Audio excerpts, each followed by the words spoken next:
Please stay with us as we come back to you for another discussion later. Now we move on to Iran. Iran's Foreign Minister Abbas Araghchi has criticized a Western-backed UN resolution, saying it harms Tehran's cooperation with the International Atomic Energy Agency. Araghchi has said the resolution undermines the IAEA's credibility and independence, as well as it disrupts ongoing interactions and cooperation between Iran and the agency.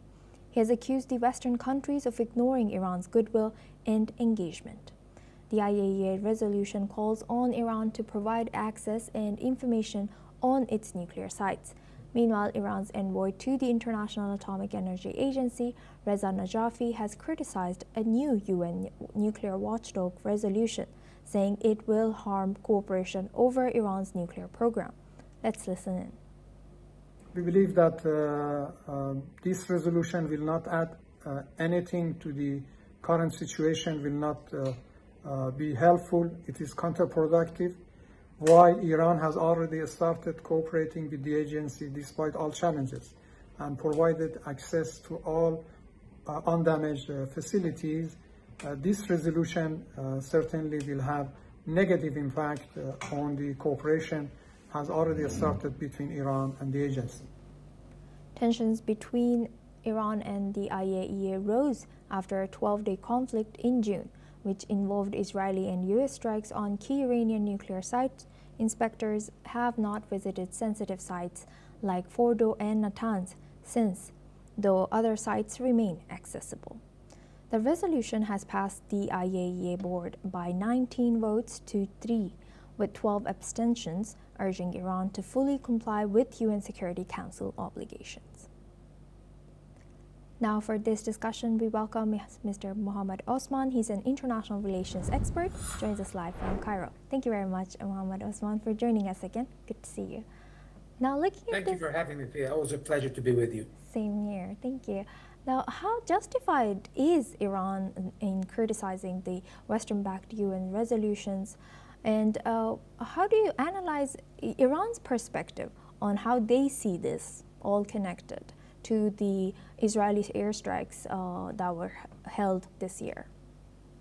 Well, Iran, for all of its flaws, sees itself in the current predicament as the aggrieved party in this calculus. And in many ways, they are within their right to consider themselves as such, because they have fallen victim to deception, to misleading diplomatic initiatives by the United States, which ended up in basically an Israeli war of aggression, 12-day war against Iran. And the US even joined the war in the final days, bombarding the 3 enrichment facilities in Natanz, Fordo, and Esfahan, causing great damage to the Iranian nuclear program, or so the United States claims, and Iran does attest to this fact. So it seems that now they have a trust crisis with the United States. They do not really respond positively to the diplomatic overtures by the United States anymore, and they are not that willing to cooperate with the International Atomic Energy Agency either, because of the actions not only of the United States, but because of the actions of other stakeholders as well, including the Europeans.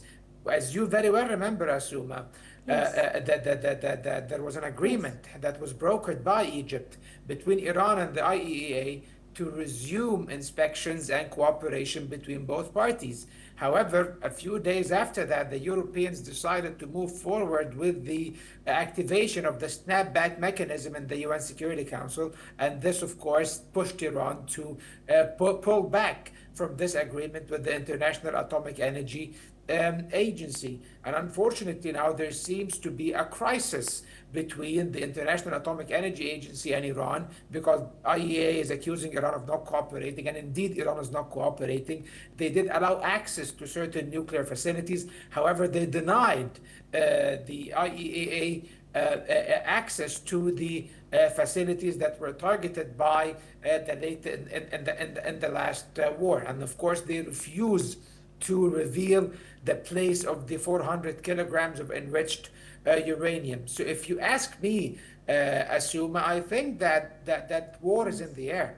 I think that now the United States and Israel, and maybe even the collective West, is setting up the casus belli for a new war of aggression against Iran. And this resolution by the Yes. International Atomic Energy Agency, of course, seeks to prove that Iran is, or put Iran further within the area of being at fault or being in violation of international law, basically portraying Iran or reinforcing the international image, the internationally perceived image, at least in the West, of Iran as a pariah state that has what it's coming to it, basically. So this is the problem. This is this predicament we are facing now, Asuma.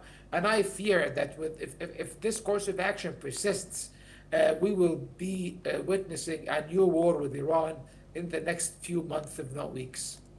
As you mentioned, a new war with Iran could be emerging. So how should the international community balance nuclear non-proliferation goals with respecting Iran's claims of sovereignty and goodwill in their whatever the ongoing nuclear sites? And do you think Iran will cooperate with IAEA anytime soon?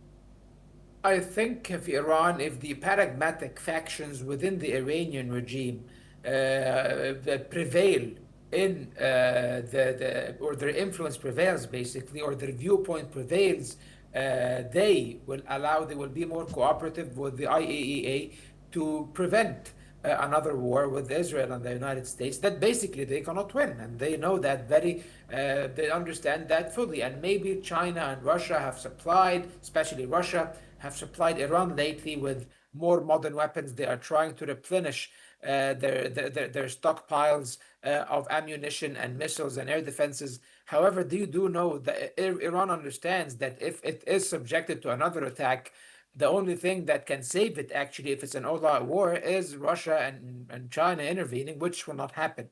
And Iran understands that fully. They are more than willing to let Iran burn for all they care, because they will not go as far as to enter a war with the United States or Israel to save the Iranian regime. Basically, their partnership is not strong enough so that this would take place. And the Iranians do understand that very well. They're very good diplomats. They are very well versed in understanding international politics. However, the problem is that there are hardliners on Iran who are being fatalistic about this, who do not mind throwing the country basically in the midst of the fire, basically, for the sake of their hardcore radical beliefs. And I'm afraid those people also, this faction in the Iranian regime, might prevail. However, if we assume that sound-minded people will own the day at the end of the day, I think they should be more cooperative with the IAEA. And on the other hand, if the United States and President Trump is really serious about his peace-loving platform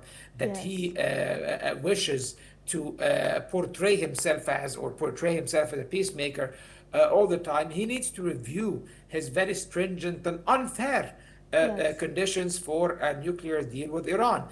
There are valid points that are being raised about fears of Iran's behavior, about the enrichment, about the levels of enrichment. All of this needs to be subjected to certain oversight and a very stringent agreement that can be applied, maybe a revised, more stringent version of the 2015 agreement. However, trying to propose that Iran basically abandon its nuclear program and deassemble it, basically, just to please Israel and the United States, of course, this is unrealistic, because Iran is within its right to pursue its peaceful nuclear ambitions just like any other country in the world. So this is the problem that we are facing at the moment, Asuma. And I'm afraid that the United States and Israel, of course, will not review their stance on the Iranian nuclear program. And likewise, the Iranians are now so paranoid by their previous experiences with Israel and the United States, to the extent that they will be unable, even if they wish to, respond and interact positively with any diplomatic overtures. So I am extremely pessimistic, Asuma, I'm afraid. Yes, 100%. You put it all perfectly over here and you laid down for us and our viewers. Thank you very much, Mohammed Osman, for